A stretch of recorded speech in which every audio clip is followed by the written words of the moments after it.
Ahab has definitely been a really big struggle for me through the years. You would figure like I'd be great with confrontation, but no, I hate every part of it. I'd been through a lot of deliverances, I think 5 or 6. I didn't realize how big Jezebel had influence in my life. I started getting a little more free. It's almost like I started getting a voice a little more. I started recognizing it. I'm like, I've got to deal with this. So Braden has, okay, so his original title with me was the Demon Slayer Apprentice. So back when camp happened, and again, his testimony, we could probably link it as well in here, but Braden we met him as I was a youth pastor then, and he went through deliverance himself. And so when camp happened and everything we went through, you became like right-hand man through all of this. And so you play a different role than Kristen. And so I don't want to put words in your mouth, but some Ahab stuff that's there. And Big so I time, just wanted you to big time. bring up maybe the opposite side of Kristen. Like, what's your battle with Jezebel? Was it Ahab? Was it Jezebel? Like, walk us through some experiences that you've had with Jezebel. Yeah, absolutely. Well, Actually, what's your role here? my role, okay. Well, I'm a part of the media team. I do, the photography. I do some video, some vlog editing. I do a lot, kind of a mix of everything. Yeah. Kind of just fill in where it's needed, and we just work together. All of the guys, we kind of do everything. And so one of the things you don't see from Brayden, especially if you're not inside of our church body, which I'm going to make a plug here for a second, but every sermon that we do, he cuts it down and he produces it for our private group so that they can see it. Well, what's coming down the pipeline, I'll tell you this way, there's going to be like subscription access that we're going to put up for those that want more content, more access, more personal ministry that's happening. And a lot of it comes from what he's already shaped to do. So anyway, so you're that, but you're also youth with the gathering. You're youth. So I work with the kids. Me and Kristen. Kristen's over the children's ministry. I've taken on the youth, even though like right now it's kind of together. It's just beautiful. So love working with the youth. But so what's your experience been with? Ziggy says she loves the vans. Oh, thank you. Make sure you see that. Yeah. Shout out. Thank you. So what do you feel like? What's been your experience with Jezebel, Ahab? It's been a lifelong experience, and full transparency, I didn't realize how big Jezebel had influence in my life until recently. Because honestly, until maybe I've been with you for almost 5 years now. Yep. But it's been within the last 2 years that I truly full-heartedly believed that Jezebel was a thing. So I'm the case that it's taken me a long time to truly believe it, and I've been studying it, I've been working out, but it's like, now I'm starting to see it, and it's like, okay, it's there. And so for me, just quick backstory, I was assaulted at the age of 8. And so at that point, I feel like there was an Ahab tendency that started right away, a passivity, an allowance to just kind of let things just happen and just me deal with it, and like an is what it is mentality. And that carried on. Some family members were carrying a Jezebelic spirit through most of my life. The household that I grew up in is amazing family. Just the spiritual aspect of it was a little off. So my mom was doing a lot of the spiritual work in the house. And so my dad, he's a great dad, and my parents are amazing. And so I just know that the Ahab tendencies that my dad carried, I've also struggled with, Yeah. And so just going forwards, I dealt with, girlfriends, and I went through relationships. A lot of them were Jezebelic relationships, very Ahab, like tendency stuff. And going forwards, I started really, when I started being a part of the ministry more, I had to deal with it. Like the Ahab spirit was called out heavy, and I hated it. I hated every part of it, and because it was really uncomfy, because I usually could just go with the flow. I could fit in. I could do whatever I wanted to. I didn't have to worry about Jezebel. And then I had to confront, because I saw other people getting confronted. When me and Kristen started dating, I started, I had to deal with it, because I was very passive with a lot of things. And I always said, I want to be the head of the house. I want to be able to be a good spiritual leader, and I realized with where I was, it wasn't going to happen, And so, like Kristen was talking about with how our relationship went, like especially like into, marriage and stuff, I started recognizing, and I'm like, I've got to deal with this before this. And, with her side of things, she's talking about how she was affected by the Jezebelic spirit. The Ahab spirit in me was put on fire, with having to watch that, because it's like, I wanted to please her, and I wanted things to go how she wanted it to go. And, but then sitting back and seeing like how you guys had to confront her and then how like there's things in my life with my work and with things that were going on where it's like I didn't want to make her upset, so there was a breakdown in communication and it just flared everything up really bad. And so I'm sitting here, I'm like, oh, I got to deal with this. This is my fire. Like walking on eggshells, and then like I'm gonna avoid this thing, and then it's like, oh my gosh, and it blew up, like it hit the fan. So thankfully, I'm very thankful though, because it first of all, like she said, we are submitted to authority, and that's it. And honestly, submission to authority is a continuous process. But at the time, it was like we've been submitted, and we were, of course, going through marriage counseling. And I was like, I remember talking to you a lot. I was like, I don't know what to do. I don't know how to handle this because no one's taught me, and I haven't seen this ever happen or handled probably, And so in every other situation, in my household, it was like pushed off like I was pushing off. Pushed off.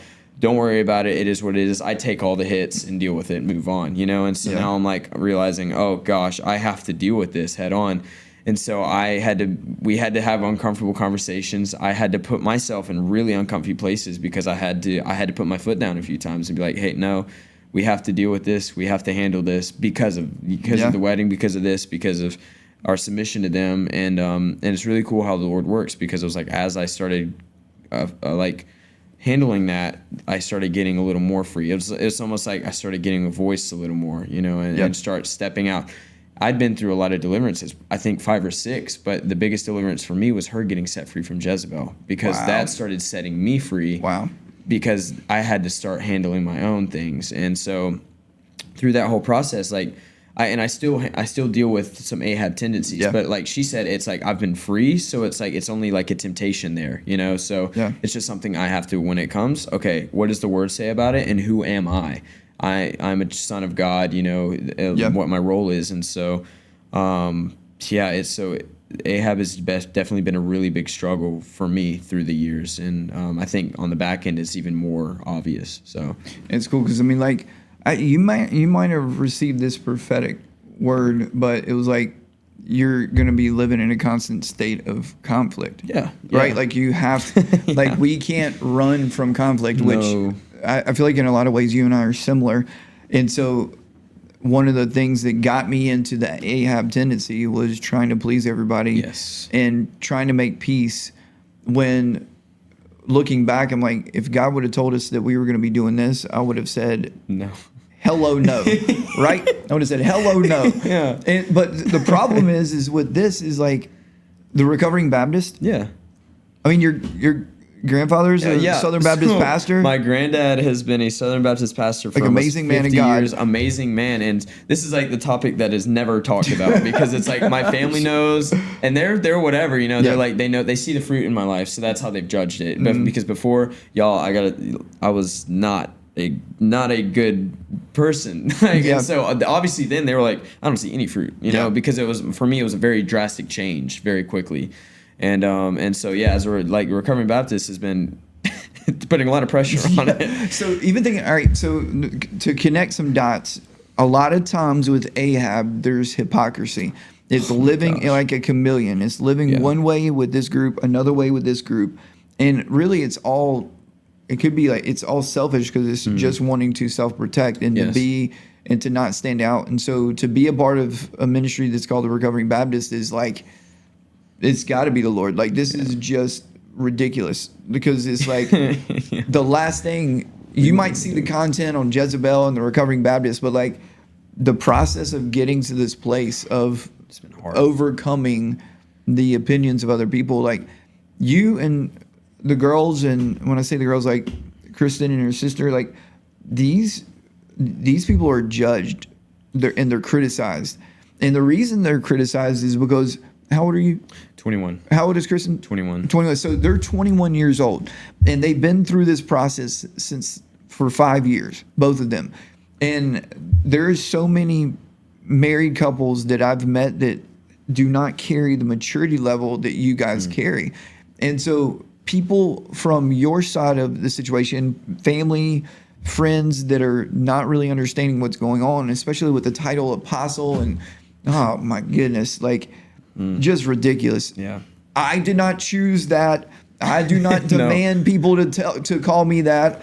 We were there when it fell, so I can vouch for that. But with this situation, is like you guys are criticized and judged because a lot of times you're misunderstood because of the obedience and submission. So talking about that, what's some ways that maybe you're misunderstood in that area? We're misunderstood in a big way as like we just are a church hurt club, and we're here because we were hurt, and now we just were like rebelling against society and against if you've been here for a while, a part of the Recovering Baptist, and watched for a long time, like you can understand that. Like you said, we didn't choose this. I mean, I think all of us were there when the apostleship fell, when the name fell, and it's like, this could not have been us because like you said, we didn't want it. And so the persecution, and I won't speak for other people, but it's been a lot of gossip and slander. And it's like, the hard part is to not rile up and defend yourself, and to be like, and at the same time, not to lean into an Ahab tendency and just let things go, And so it's like the balance of that has been really difficult because there's a lot of people that are around me that I know there's pressure put on them because they don't talk about it. And I'm a very talkative person. Like, I am very transparent, and they don't talk to me at all about it. They don't address it because either they disagree or it makes them uncomfy. And so it's like wearing the Jezebel shirt, being a part of this team, being in this ministry. It's like, it feels like sometimes you're wearing a walking target, but at the same time you recognize you're carrying a light and a presence on you that puts pressure on demons around you. And that's not a prideful thing. That's just the Lord, what he's anointed us to do. I mean, he's called us to come against Jezebel, to carry a flame that he's put on us. And so the difficult aspect of it is staying consistent and not walking in hypocrisy because so many people are watching, and we're not perfect. We're not perfect, but we're called to walk by example, lead by example. So as we're submitted to you, we're called a church or a cult. We're called like, why are you submitting? No, we're submitting to you in like this ministry because God has called us to it. It's not that we've chosen this. Brian has not called you to anything. No. Brian would probably talk you out of it, to be honest. And gotta get an amen in that room. But we're here now, and we're doing the best that we can to walk in integrity and consistency. Yeah. And so for those that are struggling right now with an Ahab like tendency, what advice would you give them? You have to stand up to Jezebel.